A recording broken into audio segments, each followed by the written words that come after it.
What triggered this catastrophic reversal? The answer comes down to a race measured in fractions of minutes. Germany's Type 7 U-boat, which formed the backbone of their submarine fleet, could complete a crash dive in 20 to 30 seconds under optimal conditions. Reaching 25 meters of depth took approximately 35 seconds. These performance specifications became irrelevant, however, if the submarine received no advance warning of danger. When the Allies introduced centimetric radar in March 1943, German detection equipment couldn't pick it up at all. U-boat crews suddenly found themselves under attack before they even knew aircraft were in the area. The escape procedure that had saved hundreds of submarines became useless when there wasn't time to initiate the dive. The first hints of this technological shift emerged on August 27, 1942. Oberleutnant Zürcher Hans-Joachim Hesse was standing watch on U-94 in the Caribbean, scanning empty skies for threats.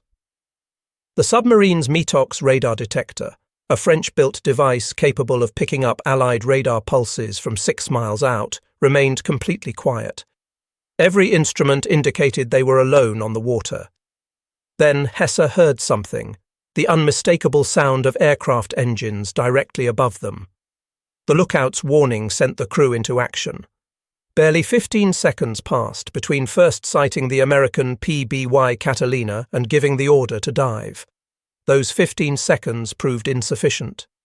As U-94's conning tower sank beneath the surface, 4 depth charges weighing 650 pounds each bracketed the submarine and crushed its pressure hull. Lieutenant Gordon Fiss of VP 92, piloting the Catalina, had approached from directly behind, exploiting the submarine's blind spot to achieve total surprise. His after-action report contained a phrase that would define the next 3 years of submarine warfare. Target attempted crash dive, but was too late. During the war's early phase, U-boat commanders worked with comfortable safety margins. Standard operating procedures required 4 lookouts on the bridge during surface operations, each responsible for watching a specific sector. Under clear conditions, experienced lookouts could detect aircraft 8 to 10 miles away, providing 3 to 4 minutes of warning. Captain Lieutenant Werner Hartenstein, commanding U-156, demonstrated throughout 1942 how effective these procedures could be. Operating in the South Atlantic, his lookouts successfully spotted and avoided dozens of aircraft patrols. A typical entry from his September 1942 war diary illustrates the point. 14:25 hours. Aircraft bearing 045, distance approximately 8 miles. Alarm, crash dive initiated. First depth charges explode 90 seconds after submergence.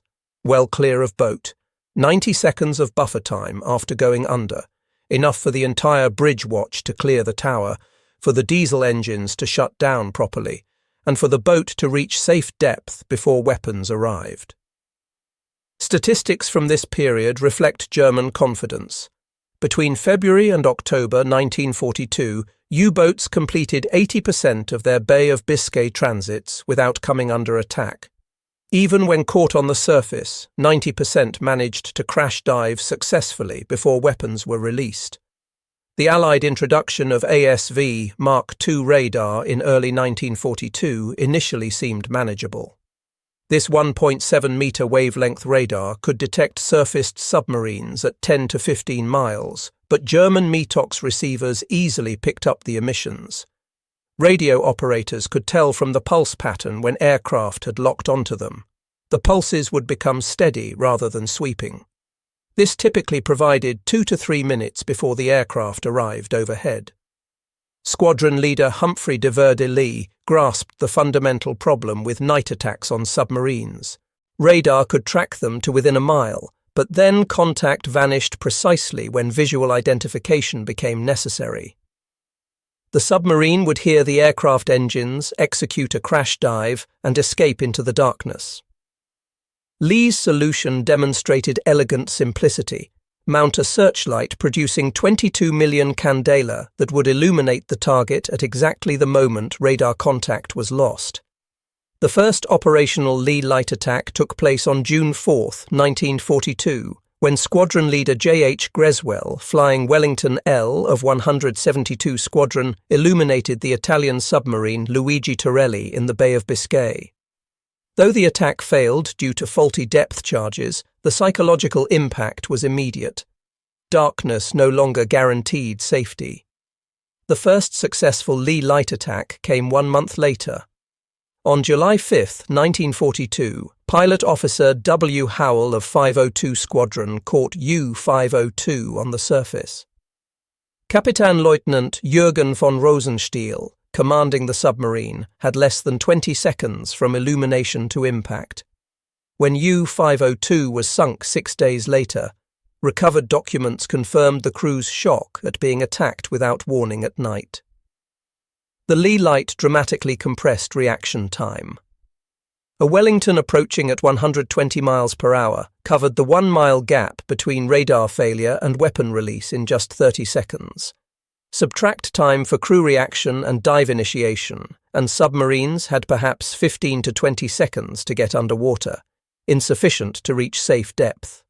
By early 1943, Operation Derange deployed 131 aircraft equipped with Leigh lights in coordinated patrols across the Bay of Biscay.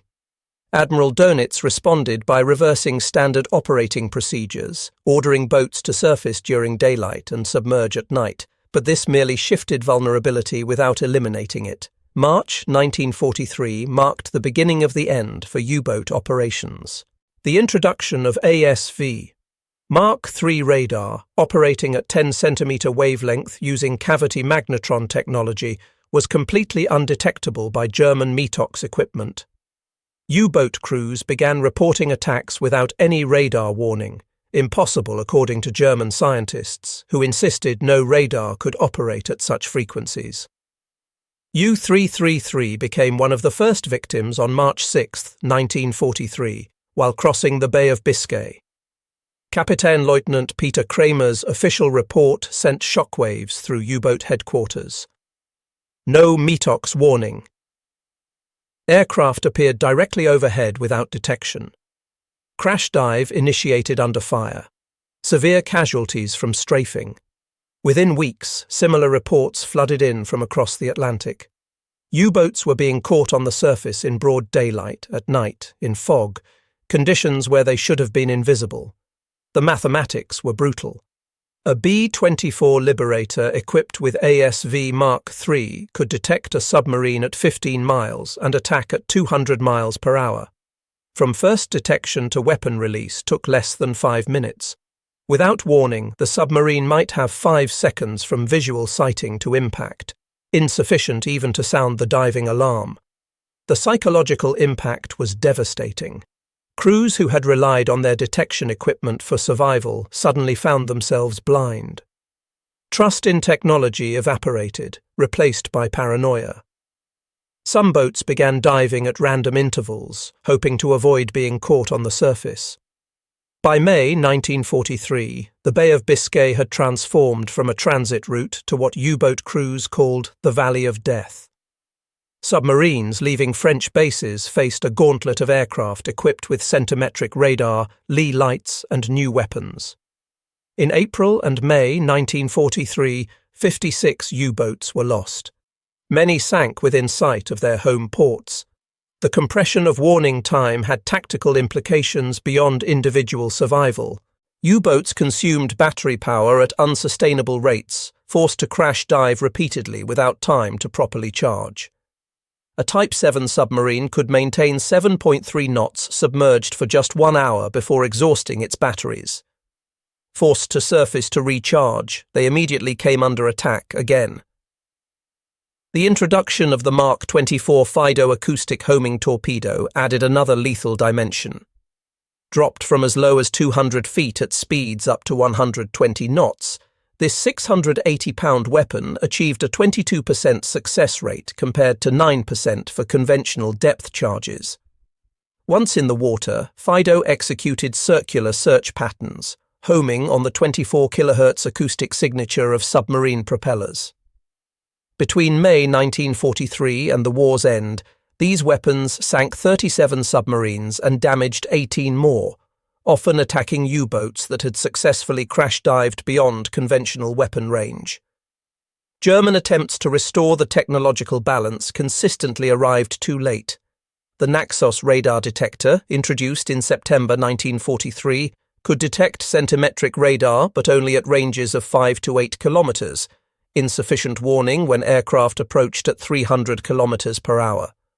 The device's delicate construction frequently failed in combat conditions.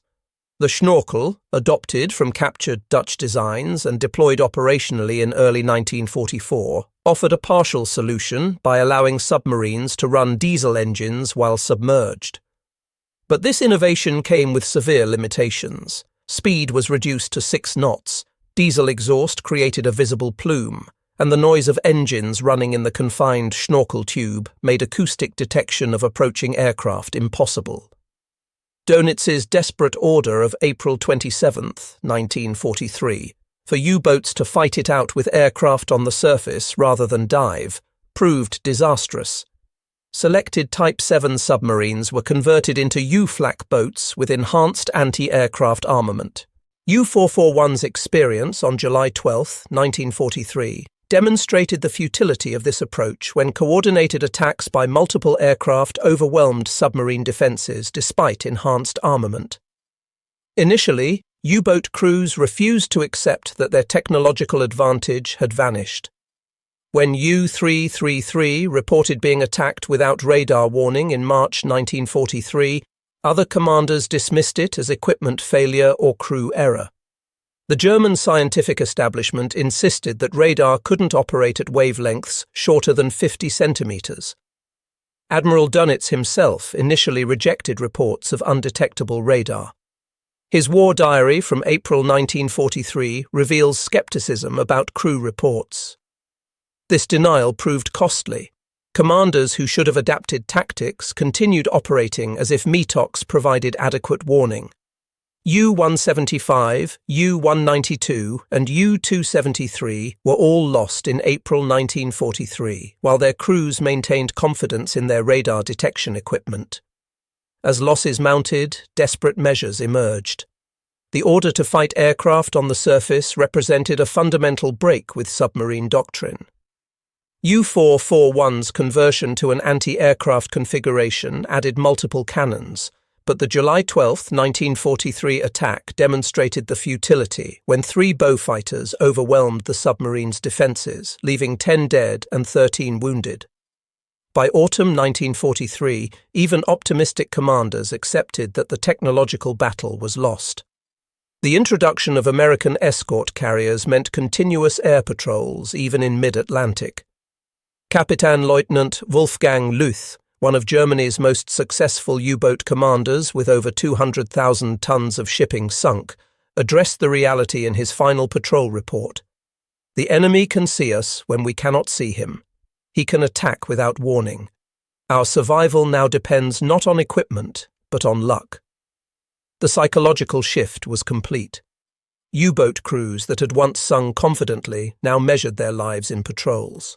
By 1944, statistical life expectancy for a U-boat crewman was 3 patrols. Of 40,000 men who served in U-boats during the war, 28,000 would die, a 70% casualty rate, the highest of any service in any nation during World War II. A Type 7 U-boat crash dive was a precisely choreographed emergency maneuver. The sequence began with the bridge watch spotting danger and initiating the alarm. The electric klaxon sent every crew member racing to diving stations. The bridge watch had to clear the conning tower in less than 12 seconds, sliding down the ladder in specific order. Control room operators opened main ballast tank vents while simultaneously flooding the negative tank, a 70-ton auxiliary tank forward. The bow planes went to maximum down angle, 30 degrees. All available men ran forward to add weight to the bow. The entire evolution required split-second timing. Too steep an angle and battery acid would spill, creating chlorine gas. Too shallow and depth charges would destroy them. American patrol aircraft exploited every vulnerability in this process. The ASV Mark III radar operated at 9.1 GHz frequency, with a wavelength of 3.2 centimeters, completely invisible to German detection equipment. The radar could detect a surfaced submarine at 15 miles in calm seas. The Leigh light produced 50 million candle power, automatically triggered when radar range decreased to 1 mile. This combination gave submarines less than 25 seconds from illumination to impact. The attack on U-758 on June 8, 1943, demonstrated the new reality. After reporting convoy GUS-9's position south of the Azores, the submarine came under attack from USS Bogues Air Group. The submarine remained on the surface for over 30 minutes under continuous attack, with crew members manning anti-aircraft guns while others prepared for emergency dive. Only when overwhelming force arrived did U-758 successfully crash dive. 7 wounded crew members forced the boat's return to base. On October 20, 1943, U-256 came under attack from aircraft from USS Block Island. After an unsuccessful crash dive attempt, Captain Lieutenant Wilhelm Brauel was killed and several crew members wounded. The submarine's war diary recorded the crew's shock at being caught without warning, despite functioning detection equipment. The mutual destruction of U-571 and an Australian Sunderland on January 28, 1944, illustrated the compressed time frame. Flight Lieutenant R.D. Lucas detected U-571 on radar at 12 miles. Achieving complete surprise by approaching through cloud cover, Lucas emerged at just 800 yards distance, giving U-571 exactly 18 seconds before weapon release. As the submarine's conning tower disappeared, the Sunderland's port wing struck the submarine's jumping wire. Both vessels were lost with heavy casualties, 52 from U-571 and 11 from the Sunderland's crew. The decisive moment came during Black May 1943, when the U-boat force lost 41 submarines in a single month. The battle around convoy ONS-5 demonstrated the impossibility of successful operations. 17 U-boats attacked the convoy between May 4th and 6th. 6 were sunk, 11 were damaged, and not a single merchant ship was lost. The statistics from this battle revealed complete reversal. Average warning time before air attack was 8 seconds. Percentage of successful crash dives when attacked was 31%, and U-boats able to execute successful torpedo attacks numbered 0. Admiral Dunitz's diary entry for May 24, 1943, conceded defeat. The enemy's new location devices and weapons have torn our sole offensive weapon from our hands. The submarine war must be withdrawn until new weapons restore the balance. U-boat operations after May 1943 became exercises in survival rather than offensive action. Boats remained submerged for up to 20 hours daily, surfacing only briefly to ventilate and charge batteries. Even these brief surface periods invited immediate attack. The introduction of the schnorkel in 1944 eliminated the need for full surface operations, but created new vulnerabilities. The device required precise depth control, too deep and the valve closed, creating a vacuum that could burst eardrums, too shallow, and the schnorkel head created a visible wake detectable from miles away. Statistics from 1944 reveal the transformed nature of submarine operations. Average time on surface per day was 45 minutes, down from 16 hours in 1942. Average patrol speed was 4 knots, down from 10 knots. Merchant ships sunk per U-boat lost was 0.7, down from 12.6 in 1942. The compression of the crash dive window had strategic implications beyond individual losses. U-boats could no longer coordinate wolfpack attacks. Commerce raiding became impossible when submarines spent most of their time submerged at minimal speed. The Battle of the Atlantic's outcome was decided by technology. When the crash dive window closed, Germany's hope of strangling Allied supply lines vanished. American patrol squadrons evolved from amateur submarine hunters to efficient killers through systematic training and technological advancement. At Naval Air Station Jacksonville, crews practiced attacks on actual submarines. Mock attacks were filmed and critiqued. Lieutenant Commander Robert Hopgood, who helped establish American anti-submarine doctrine, described the evolution. "We learned to think in seconds, not minutes. Every procedure was refined to shave time. We knew the Germans needed at least 20 seconds to crash dive. Our job was to deny them those seconds." VPB 110 became the first American squadron to employ Leigh lights on January 10, 1945. They perfected the false engine technique, throttling back during approach to create the illusion of distance, then suddenly increasing power for the final attack run. This psychological warfare proved effective against already traumatized U-boat crews.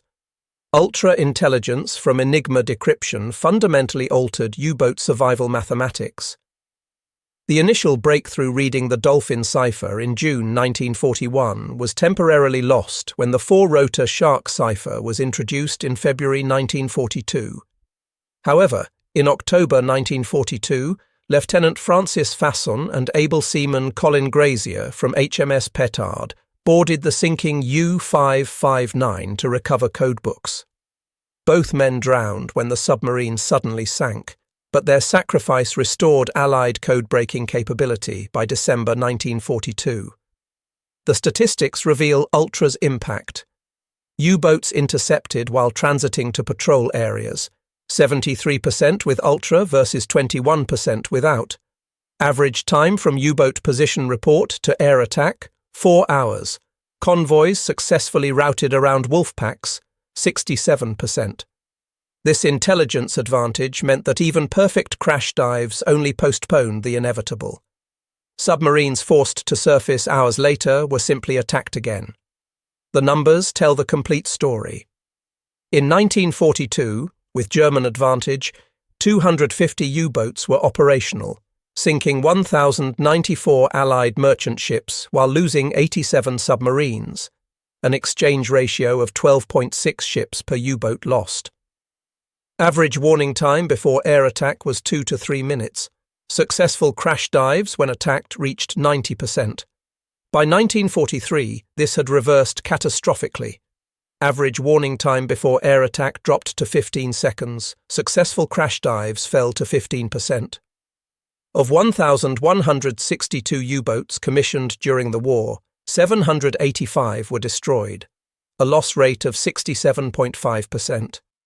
Aircraft accounted for 250 of these losses, with another 100 attributed to combined air-surface attacks. The human cost was staggering. Of 40,000 men who served in U-boats, 28,000 died, a 70% casualty rate. Herbert Werner, who survived 5 U-boats and wrote the memoir Iron Coffins, described the evolution from confident hunters to hunted prey. "We measured our lives in seconds, the seconds between detection and death. Those seconds were everything, and then they were nothing." Werner survived the war, one of only 7,000 from 40,000 who served. His memoir captured the psychological toll. Decades later, he still suffered nightmares, shouting "alarm" in his sleep, forever crash diving in his dreams. Dr. Paul Pfaffinger, who saved U-441 after the July 12, 1943 attack, became a respected physician in Hamburg after the war. In a 1976 interview, he reflected, "I saved more lives in those 31 hours getting the boat home than in my entire medical career. We had perhaps 5 seconds warning when those Beaufighters attacked. 5 seconds between life and death." At a 1985 reunion of U-boat veterans in Munich, survivors discussed their experiences. Reinhard Hardigan, who had commanded U-123 during successful operations off the American coast, reflected, "We went from being hunters to hunted in months. The technology that had protected us, the ability to disappear in seconds, was taken away. When those seconds were gone, we were simply targets." The U-boat experience offers critical lessons for contemporary warfare. Current military systems depend on technological margins as narrow as those crucial seconds. The lesson remains constant. Technological advantages are temporary. Any system dependent on a narrow time margin for survival is inherently vulnerable. Military planners study the U-boat collapse as a case study in technological disruption. Today's stealth aircraft, cyber weapons, and submarine systems face the same fundamental vulnerability. The advantage they provide exists only until an effective counter is developed. The last Type 7 U-boat, U-995, sits as a memorial at Leigh Naval Memorial near Kiel. Visitors can walk through the cramped compartments where men lived and died. They can see the ladder down which bridge crews raced during crash dives. They can stand where lookouts scanned empty horizons, counting precious seconds. The exhibit doesn't glorify warfare. It documents what happens when technological advantage collapses from minutes to seconds to nothing at all. When centimetric radar eliminated warning entirely in March 1943, the U-boat force ceased to exist as an effective weapon. The human stories within this technological revolution illuminate the cost of modern warfare. Dr. Paul Faffinger navigating a shattered submarine home after assuming emergency command, crews manning anti-aircraft guns knowing they couldn't win, the mutual destruction of U-571 and its attacker. These moments reveal how technology transformed individual courage into statistical inevitability. The strategic implications extended far beyond individual encounters. When the escape window closed, it took with it Germany's only hope of strangling Allied supply lines. The Battle of the Atlantic, which Churchill called the dominating factor throughout the war, was decided not by seamanship or courage, but by the compression of time through technological advancement. The U-boats entered the war with a reliable escape mechanism, the crash dive that could save them from aerial attack. This tactical advantage shaped German naval strategy, enabling wolfpack tactics that nearly brought Britain to starvation. But the same scientific progress that had given submarines their underwater refuge took it away through radar, sonobuoys, and acoustic torpedoes. For the men who lived through this technological revolution, those disappearing seconds defined everything.